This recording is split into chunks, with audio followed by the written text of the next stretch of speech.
Kesehariannya mereka tuh kenal kawan MBG, kawan MBG. Nah, mama tuh sebelum masuk ke MBG itu di dapurnya jadi kayak tukang bantu-bantu dulu.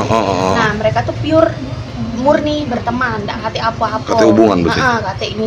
Pembunuhan sesama rekan pegawai SPPG di Palembang, anak korban bantah pengakuan pelaku. Indi Az-Zahra Adriani, anak dari Sri Wulandari 53 tahun, pegawai salah satu satuan pelayanan pemenuhan gizi di Palembang yang tewas dibunuh rekan kerja, membantah pengakuan tersangka. Di mana tersangka Andi 38 tahun, mengaku kesal karena sering diganggu oleh korban padahal tersangka sudah memiliki istri dan anak. Saat ditemui di rumah duka di Jalan KH Balki Banten 2 RT 21 Kelurahan 16 Ulu Kecamatan Seberang Ulu 2 Palembang, Indi mengungkap isi chat percakapan via WhatsApp terakhir antara dirinya dengan sang ibu. Hilangnya pada Kamis, 22 Januari 2025, sore, pagi kami sempat masih berkomunikasi lewat WhatsApp hingga pukul 14. Ibu bilang temani pelaku minta antar ke Travel Musi 6 ke Prabu Mulih, untuk temui anak bini pelaku, ujar Indi, Rabu, 28 Januari 2026. Sejak ibunya menghilang tak ada kabar, pihak keluarga sudah melakukan pencarian bahkan membuat laporan orang hilang ke Polrestabes Palembang, Sabtu, 24 Januari 2025, sore. Betapa terkejutnya keluarga saat mendapat kabar dari polisi, Rabu pagi, 28 Januari 2025, bahwa korban ditemukan dalam kondisi meninggal dunia. Kata Indi, ibunya memang bekerja di SPPG yang sama seperti tersangka Andi. Namun sebelum kerja di SPPG, ibunya juga memiliki usaha penjualan tabung gas di rumah dan penitipan sepeda motor.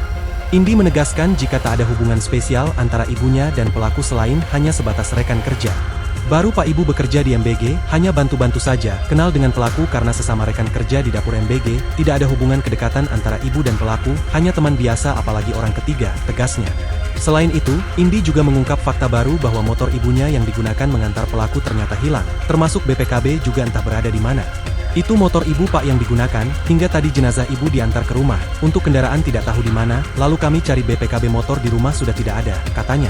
Diketahui, jenazah korban tiba di rumah duka di Palembang pukul 12 WIB, setelah sebelumnya berada di RSUD Prabu Mulih pasca ditemukan membusuk di kebun nanas Desa Gaung Asam Kecamatan Belida Kabupaten Muara Enim, Selasa, 27 Januari 2026. Jenazah korban kini sudah dimakamkan pada Rabu sore, 28 Januari 2025, di TPU Telaga Swida.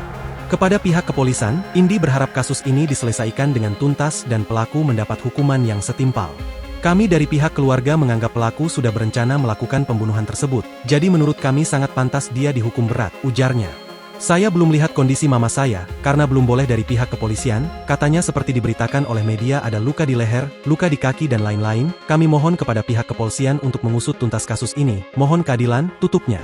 Sebelumnya, tersangka Andi warga asal Pemulutan Selatan, Ogan Ilir yang merupakan pegawai OB di salah satu SPPG di Palembang menghabisi nyawa wanita rekan kerjanya sendiri bernama Sri Wulandari di Desa Gaung Asam Kecamatan Belida Kabupaten Muara Enim, Kamis, 22 Januari 2026.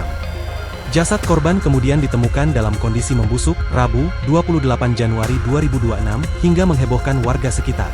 Andi yang menyerahkan diri ke polisi mengaku motif pembunuhan dipicu kesal karena sering diganggu oleh korban, sedangkan tersangka sudah memiliki istri dan anak. Diakuinya, sehari sebelum kejadian tersebut, korban sempat mengajak tersangka pergi jalan-jalan, namun tersangka menolak karena akan berangkat ke Gaung Asam di hari Kamis untuk mengembalikan terpal yang ia pinjam. Saat Andi hendak berangkat dari SPPG, korban memaksa ikut sehingga Andi memutuskan untuk membonceng korban menggunakan sepeda motor korban. Di perjalanan, Andi mengaku kesal dan merasa terganggu dengan sikap tak senonoh oleh korban di atas sepeda motor. Karena terlanjur kesal, ia menghentikan laju kendaraan sepeda motor dan menganiaya korban, hingga berujung meninggal dunia. Kesal Pak, dia nak peluk saya terus, saya sudah punya istri, tuturnya. Korban pun ditinggalkan di semak-semak dekat bekas kebun nanas, lalu ia membawa motor korban hingga ke wilayah Lembak dan motor itu ia tinggalkan di sana. Motor korban saya tinggalkan di Lembak, kuncinya juga saya buang. Beberapa ratus meter berjalan saya lanjut pulang ke Palembang naik travel, tutupnya.